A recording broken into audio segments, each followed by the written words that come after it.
제35장. 엘리후가 말을 이어 이르되, 그대는 이것을 합당하게 여기느냐? 그대는 그대의 의가 하나님께로부터 왔다는 말이냐? 그대는 그것이 내게 무슨 소용이 있으며 범죄하지 않는 것이 내게 무슨 유익이 있겠느냐고 묻지만은, 내가 그대와 및 그대와 함께 있는 그대의 친구들에게 대답하리라. 그대는 하늘을 우러러보라. 그대보다 높이 뜬 구름을 바라보라. 그대가 범죄한들 하나님께 무슨 영향이 있겠으며, 그대의 악행이 가득한들 하나님께 무슨 상관이 있겠으며, 그대가 의로운들 하나님께 무엇을 드리겠으며, 그가 그대의 손에서 무엇을 받으시겠느냐? 그대의 악은 그대와 같은 사람에게나 있는 것이요, 그대의 공의는 어떤 인생에게도 있느니라. 사람은 학대가 많음으로 부르짖으며 군주들의 힘에 눌려 소리치나, 나를 지으신 하나님은 어디 계시냐고 하며 밤에 노래를 주시는 자가 어디 계시냐고 말하는 자가 없구나. 땅의 짐승들보다도 우리를 더욱 가르치시고 하늘의 새들보다도 우리를 더욱 지혜롭게 하시는 이가 어디 계시냐고 말하는 이도 없구나. 그들이 악인의 교만으로 말미암아 거기에서 부르짖으나 대답하는 자가 없음은, 헛된 것은 하나님이 결코 듣지 아니하시며 전능자가 돌아보지 아니하심이라. 하물며 말하기를 하나님은 배울 수 없고 이래 판단하심은 그 앞에 있으니 나는 그를 기다릴 뿐이라 말하는 그대일까 보냐. 그러나 지금은 그가 진노하심으로 벌을 주지 아니하셨고 악행을 끝까지 살피지 아니하셨으므로 욥이 헛되이 입을 열어 지식 없는 말을 많이 하는구나.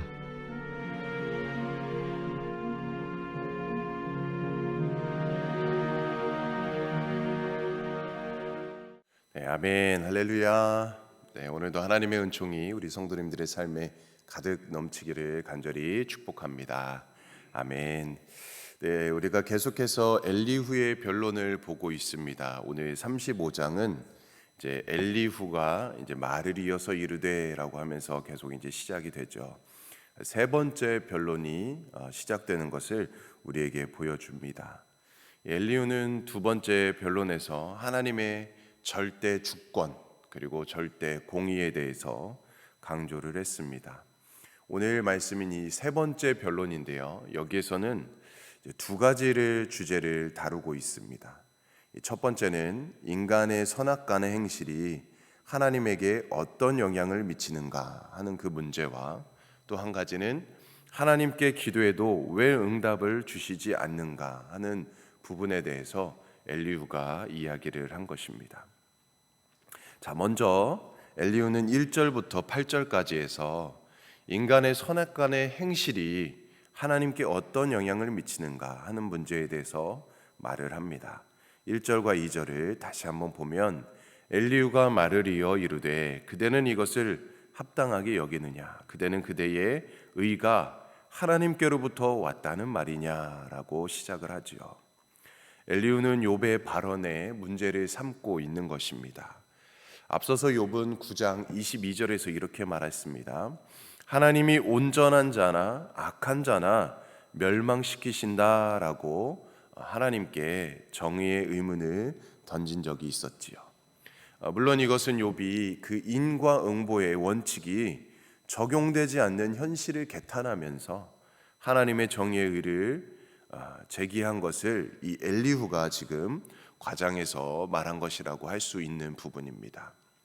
엘리후는 이 문제에 대해서 어떤 해결책을 그렇다면 제시했을까요? 5절 말씀에 보면 갑자기 뜬구름 없이 구름을 쳐다보라 라고 하면서 이야기합니다. 구름을 쳐다보라. 왜냐하면 우리가 무슨 일을 하든지 이 구름은 저 멀리 높이 있기 때문에 우리의 행위에 전혀 영향을 받지 않고 초연히 흘러가기 때문입니다.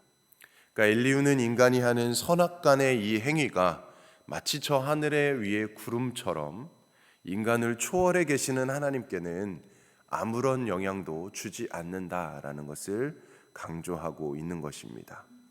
그래서 엘리후는 욥의 선행이나 악행, 정의나 불의 이런 인간사를 까마득하게 초월해 계시는 하나님께 그 어떤 영향도 미칠 수 없고 또 겨우 사람들에게나 손익을 줄 뿐이다 라는 것을 이야기하는 것입니다.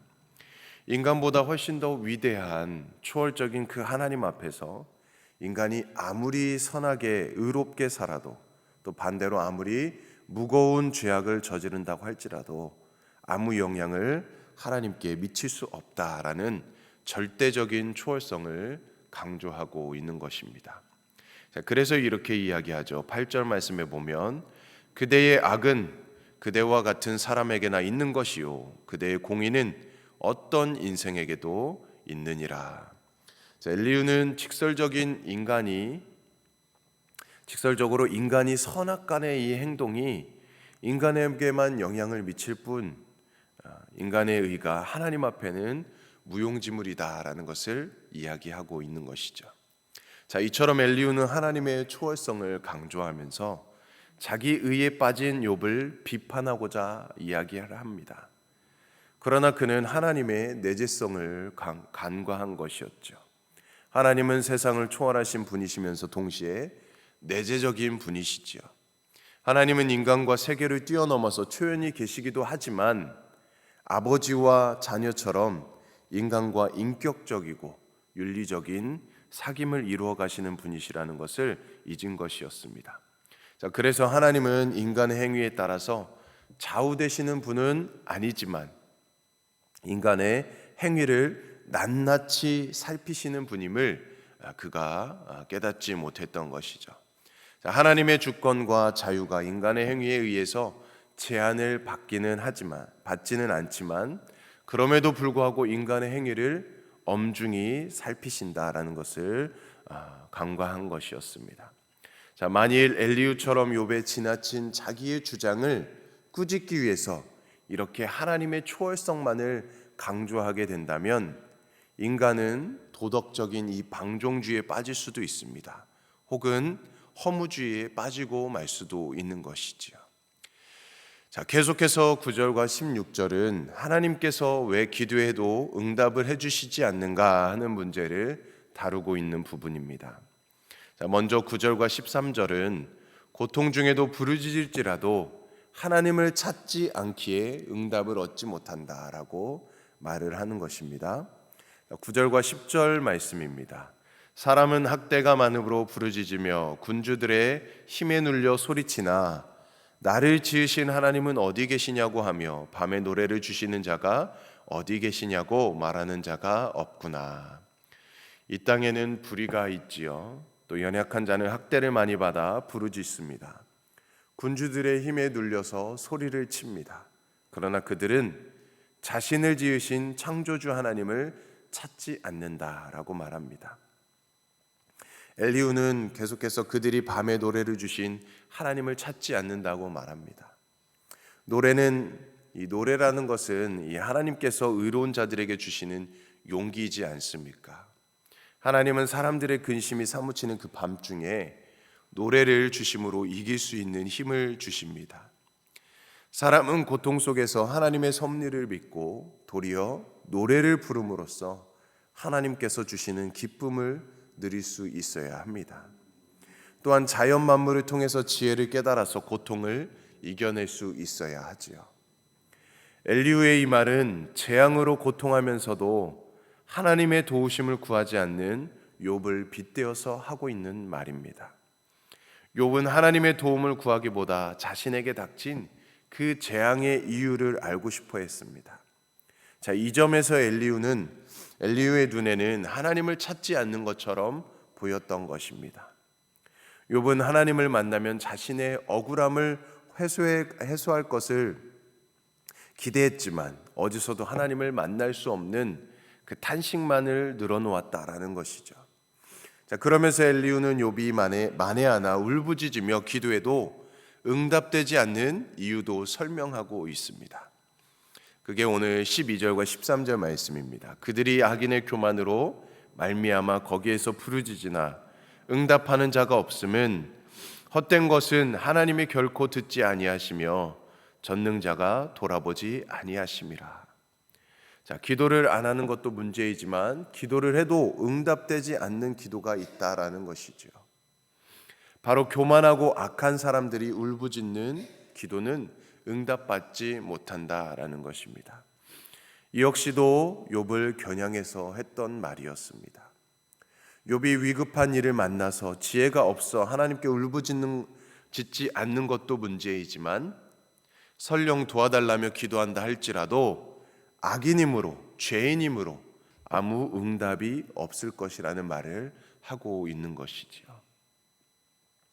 자, 기도에 대한 엘리후의 말 또한 그 자체로서는 문제가 없어 보이지만 욥이 처한 상황에는 적합하지 않다라는 것이 문제이지요. 욥이 실제로 기도를 안 한 것이 아니지요. 계속해서 하나님을 향해서 울부짖었음에도 불구하고 응답이 없다는 차가운 현실을 엘리후는 간과했습니다.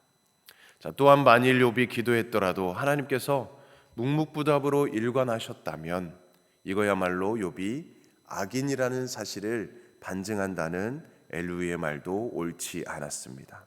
자, 왜냐하면 하나님은 그 섭리 가운데 의인의 기도에도 침묵하실 때가 있기 때문이지요. 자, 결국 욥이 처한 극한 상황은 고려하지 않은 채 하나님의 초월성과 기도에 대하여 원론적인 입장만 되풀이하고 있는 것입니다. 자, 그런 이 엘리후는 욥의 새 친구와 별반 다를 바 없는 그런 모습을 보이고 있습니다. 자, 그런데 엘리후는 또 이렇게 마지막 15절과 16절에서 이렇게 이야기합니다. 그러나 지금은 그가 진노하심으로 벌을 주지 아니하셨고 악행을 끝까지 살피지 아니하셨으므로 욥이 헛되이 입을 열어 지식 없는 말을 많이 하는구나. 자, 엘리후는 하나님이 벌을 주지 않고 악행을 끝까지 살피지 아니하셨으므로 욥이 지식 없는 말을 많이 한다라고 말하고 있습니다. 하나님께서 욥의 하나님에 대한 교만과 죄에 대해 징벌을 하지 않으시고 인내하셔서 욥이 자신의 의를 주장하고 있다라고 말하고 있는 것이죠. 자, 욥이 자신의 결박을 주장하는 말이 엘리후에게는 헛되고 어리석은 말로 여겨졌던 것입니다. 자, 이로써 엘리후의 세 번째 연설이 끝나게 됩니다. 자, 오늘 엘리의 주장은 옳은 부분도 있을 것이고 그른 부분도 많이 있습니다. 옳은 것은 그의 주장처럼 우리는 하나님 앞에 우리의 삶의 근거로 나아갈 수 없다라는 것이죠. 우리가 얼마만큼 선하고 의로워야지 하나님 앞에 내 의를 가지고 나아갈 수 있겠습니까? 또한 우리는 하나님 앞에 완전할 수 없기에 우리의 의를 근거로 하나님께 간구하는 것 역시 옳지 않은 것이지요. 자, 그러나 엘리후의 주장에서 관과한 것이 있다면 이러한 하나님이 사랑의 하나님이다라는 것을 간과했습니다. 공의로 모든 것을 심판하시고 스스로 충분히 영광스러우신 이 하나님께서 우리를 사랑하셔서 죄인된 우리들을 의롭다 인정하시고 구원하시기를 기뻐하셨다라는 것을 엘리후는 간과하였습니다. 하나님은 우리를 사랑하셔서 우리의 삶이나 행위가 아니라 오직 십자가의 사랑의 근거에서 그 믿음으로 그 은혜로 하나님 앞에 나아갈 수 있도록 인도해 주셨고 그 은혜를 우리가 받아서 누리게 하셨다라는 것입니다. 사랑하는 성도님들, 그러므로 이러한 하나님의 은혜를 우리가 날마다 기억하시면서 이제 나의 의를 주장하거나 나의 연약함으로 인해 하나님 앞에 나아가기를 주저하지 마시고 십자가 구속의 은총을 의지하여서 날마다 하나님 앞에 담대히 나아가시는 하나님의 주신 그 의로움을 덧입어서 하나님의 기쁨이 되시는 저와 여러분들의 삶이 될 수 있기를 주님의 이름으로 간절히 축원드립니다. 아멘. 우리 함께 기도하겠습니다. 하나님 아버지, 저희는 크신 주님의 뜻을 다 알지 못하고 살아갈 때가 너무나도 많습니다. 나름대로 판단하고 분분한 해석을 내어놓기도 하지만 크신 하나님 앞에 티끌 같은 저희들은 주님의 뜻을 알 길이 없습니다. 주님, 믿음은 기다리는 것이기에 주님을 우리가 간절히 소망하며 기다립니다. 우리의 고난의 이유와 지금의 처지에 대한 하나님의 뜻이 밝혀질 것을 믿으며 우리는 기다립니다. 그리고 기다리며 하나님 앞에 간절히 부르짖고 기도합니다. 주님, 어디 계십니까? 라고 물으며 주님을 우리가 간절히 찾습니다. 이 아침에도 기다리며 주님을 찾고 부르짖습니다. 이 시간 주님의 은총으로 우리와 함께하여 주시기를 간절히 소원합니다. 오늘 하루를 살아가면서 우리 자신의 의로움을 드러내지 아니하게 하시고 우리가 더욱더 겸손하게 온전하게 주님의 길을 걸어가고 주님을 닮아갈 수 있는 우리의 삶이 될 수 있도록 인도하여 주시옵소서. 하나님은 사랑의 하나님이십니다. 그 하나님의 사랑으로 말미암아 그 크고 놀라운 은혜로 말미암아 우리를 구원하여 주셨는데 오늘도 그 은혜에 감사하며 기뻐하며 오늘도 주님의 길을 온전히 걸어갈 수 있는 우리의 삶이 될 수 있도록 인도하여 주시옵소서. 감사드리며 모든 말씀 예수님의 이름으로 기도드립니다. 아멘. 오늘은 우리 아프리카 선교를 위해서 기도합니다. 남아공 김종석, 정춘덕, 곽용섭, 박정진, 안성준, 김현정 우리 선교사님들, 또 세네갈의 조항수, 조신영 선교사님을 위해서 우리 함께 마음 모아 기도해 주시기를 바라고요. 또 우리 담임 목사님 청빙 위해서, 또 사랑하는 우리 가족들을 위해서, 가족의 구원을 위해서, 또 우리 일터와 사업장을 위해서 우리 개인의 기도 제목을 가지고 시간 주님의 이름 세번 외치며 간절히 기도하겠습니다. 주여.